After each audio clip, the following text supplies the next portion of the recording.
Hello everyone, welcome back to one new video. Today in this video we are going to study class 12th important chapter that is ecology. Ecology class 12th का बहुत ही important chapter है जो कि आपके upcoming 12th board exam या entrance exam जो भी होते हैं उनके लिए बहुत ज़्यादा इंपॉर्टेंस रखता है।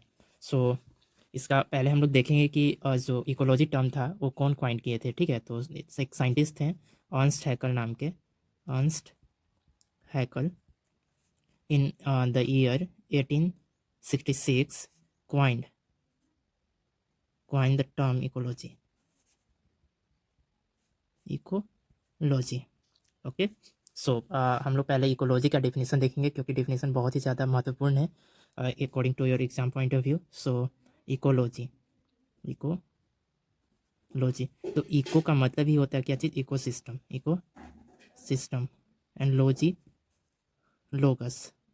लोगस का मतलब होता है टू स्टडी। ठीक है, स्टडी। आप इसका डिफिनेशन इस तरह से भी बना सकते हो, the study of entire ecosystem. अब इकोसिस्टम में बहुत सारे चीज़ आते हैं, लाइक बायोटिक कंपोनेंट आते हैं, biotic component and abiotic component, right. तो एक इसका हम लोग अदर डिफिनेशन क्रिएट करेंगे जो कि है study about the interaction among the organism and environment। ठीक है, सो ये देख लीजिए आप, कॉमन सा डिफिनेशन है जो कि आपको याद रखना होगा कि इकोसिस्टम में जितने भी ऑर्गेनिजम्स होते हैं और इन्वायरमेंट में उसके बीच के जो इंटरेक्शन होता है उसी को हम लोग क्या बोलते हैं, इकोलॉजी बोलते हैं। अगर सिंपल आप इतना याद रखेंगे कि इको मीन्स क्या होता है, इकोसिस्टम होता है, लॉजी मतलब लोगस होता है, लोगस का मतलब ही होता है क्या चीज़, टू स्टडी यानी कि अध्ययन करना। तो इसका सिंपल डिफिनेशन इस तरह से भी आप बना सकते हो, in between the biotic abiotic components या ऑर्गेनिजम्स वगैरह करके। ठीक है, सो एक इंडियन फादर थे इकोलॉजी का, उनका नाम था, एक मिनट में पेन चेंज कर लूँ, रामदेव मिश्रा। क्या थे ये, फादर ऑफ इंडियन इकोलॉजी। तो ये इंपॉर्टेंट चीज़ है, इसको आप लोग ध्यान रखिएगा। तो यहाँ पे हम लोग दो चीज़ मार्क करेंगे एग्जाम पॉइंट ऑफ व्यू से। क्या चीज़ कि रामदेव मिश्रा जो थे वो क्या थे, फादर ऑफ इंडियन इकोलॉजी थे, एंड अर्नस्ट हैकल क्या थे, ये आपका टर्म्स कॉइन किए थे किस चीज़ का, इकोलॉजी का। एंड डेफिनेशन आप देख ही लिए। सो चलिए नेक्स्ट आगे बढ़ते हैं। सो नेक्स्ट पॉइंट हम लोग पढ़ेंगे लेवल्स ऑफ इकोलॉजी। तो इसमें डिफरेंट टाइप्स के लेवल्स होते हैं, लाइक नंबर 1 आपका है organisms level, second is population level, and third one is community level, and fourth one is biome level. It's okay. So इसको हम लोग बारी बारी से क्लियर करने की कोशिश करते हैं। तो ऑर्गेनिजम्स लेवल ये क्या होता है, इकोलॉजी का होता है, of ecology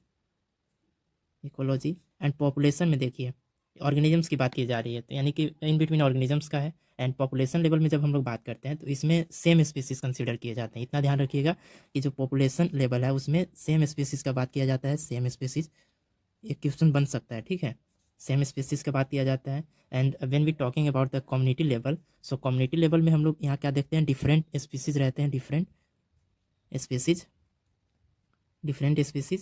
and last one is that is biome level. तो बायोम लेवल में क्या होता है, यहाँ पे बायोम लेवल में क्या किया जाता है कि इसमें बहुत सारे इकोसिस्टम मिल करके एक मतलब कंबाइन करते हैं, तो उसे हम लोग क्या बोलते हैं, बायोम लेवल बोलते हैं। इसका ऐसे लिख सकते हो आप, वेन मैनी इकोसिस्टम, हाँ अभी विजिबल है, when many ecosystem is comes together then it is called biome level। ठीक है, सो यहाँ पे आप अगर देखेंगे कि जो डिफरेंट स्पीसीज़ का बात कर रहे थे हम लोग, तो डिफरेंट स्पीसीज़ कहाँ पे लाइव करेंगे, वो इकोसिस्टम में, ठीक है, इकोसिस्टम में। इकोसिस्टम क्या होता है, इसमें इकोसिस्टम में दो तरह के कंपोनेंट पाए जाते हैं, like one, first one is that is biotic component, biotic, and second one is abiotic component. As I told you in the starting of video कि वो दो तरह के कंपोनेंट होते हैं, कि first one is that is biotic and second one is abiotic. Biotic में जो लिविंग होते हैं एंड ए बायोटिक जो कि नॉन लिविंग होते हैं। सो नेक्स्ट पेज पे हम लोग आगे बढ़ेंगे। सो एक बहुत ही इंपॉर्टेंट टर्म आता है जिसका नाम है नीचे, ठीक है, नीचे। इसको क्लियर करना बहुत ही ज़रूरी है क्योंकि बहुत ही इंपॉर्टेंट है। तो इसका आप देखेंगे तो ये कहता है कि functional role in specific area.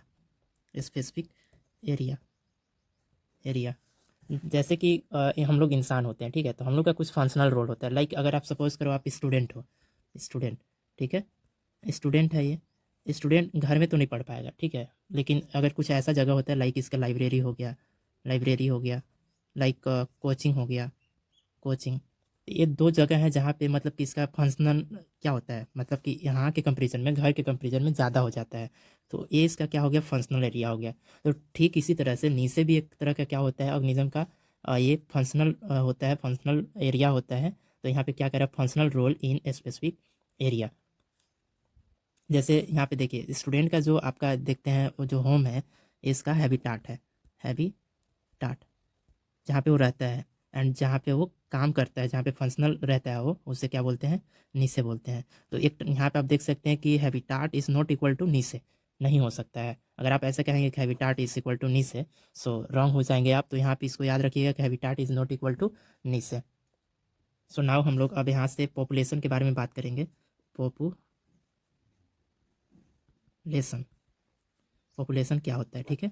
तो पॉपुलेशन जब देखेंगे तो इसमें कहता है population group of individual of same species, group of individuals of same species in a common geographical area which can share resources and they can interbreed, ठीक है। So next और हम लोग एक इम्पॉर्टेंट पॉइंट लिखेंगे कि in ecology product of both sexual and asexual reproduction considered into a population, ठीक है। ये कह रहा है कि जो प्रोडक्ट होता है आपके both sexual and asexual reproduction का, वो कंसीडर किया जाता है किस चीज़ में, एज अ पॉपुलेशन, ठीक है। सो इसमें हम लोग कुछ पॉपुलेशन के एट्रीब्यूट के बारे में पढ़ेंगे। तो अगर वीडियो लंबा नहीं हुआ हो, 10 मिनट का हो गया, 15 मिनट का वीडियो हम लोग रखेंगे। तो पहले हम लोग क्या कर लेते हैं, एट्रीब्यूट देख लेते हैं क्या क्या इसके एट्रीब्यूट्स होते हैं। If you talking about the population attribute, तो पॉपुलेशन एट्रीब्यूट कुछ डिफरेंट टाइप के होते हैं। तो देखते हैं हम लोग क्या होता है वो। पहला देखिए, पहला होता है birth rate, and second one is death rate, third one is sex ratio, and fourth one is age distribution, and fifth one is population density, is it okay? तो जल्दी से हम लोग बर्थ रेट को देख लेते हैं। बर्थ रेट क्या कहता है, बर्थ रेट क्लियर है। बर्थ रेट, तो बर्थ रेट क्या होता है, single individuals have birth, but for population it is called birth rate. कहने का मतलब है कि जो सिंगल इंडिविजुअल होता है, एक सिंगल इंडिविजुअल है, वो तो किसी बच्चे को जन्म दे रहा है, बट इफ़ यू कंसीडर मतलब वो क्या बोलता है, कॉमनली जब देखा जाता है तो उसमें बट फॉर पॉपुलेशन क्या मतलब कि कहीं ना कहीं क्राइटेरिया है, मतलब वो कंपोनेंट है, कह सकते हो एक तरह से आप। तो उसको कॉमनली हम लोग क्या बोल देते हैं, बर्थ रेट, यानी कि कितना जन्म हुआ, ठीक है। सो इसका अगर बर्थ रेट देखा जाए तो अगर फाइंड करने का होता है तो फार्मूला इसका है number of birth upon 1000 individuals upon capita in given time BR। ठीक है। सो यहाँ पे हम लोग क्या करना है, फाइंड करना, मान लो कि number of birth per capita in a given time. तो ये चीज़ देखना है हम लोग को। तो इसके लिए एग्जांपल हम लोग एक लिख सकते हैं, जैसे कि अगर मान लीजिए इनिशियली कितने, अगर यहाँ पे मान लो रोज़ का एग्जांपल लेते हैं, तो 20 रोज़। इनिशियली कितने रोज़ थे, 20 रोज़ थे, लेकिन फाइनली कितना बने, कितना बर्थ हुआ, तो 28। तो पहले तो यहाँ पे चेंज हम लोग को देखना है। फॉर्मूला क्या कहता है, birth rate equal to change upon initial. तो अगर ये आप देखेंगे तो चेंज यहाँ पे कितना का हुआ, डेल का बात कर रहे हैं, डेल्टा। तो यहाँ पे देखिए फाइनली कितना बना, 28 बना। अब पहले कितना था, 20 था। अपॉन में कितना, इनिशियल में कितना था पहले, 20 था। तो अब अगर इसको सब्ट्रैक्ट करें हम लोग तो 8 आया अपॉन में 20। तो इसको अगर जब डिवाइड करेंगे आप तो कितना आ जाएगा, 0.4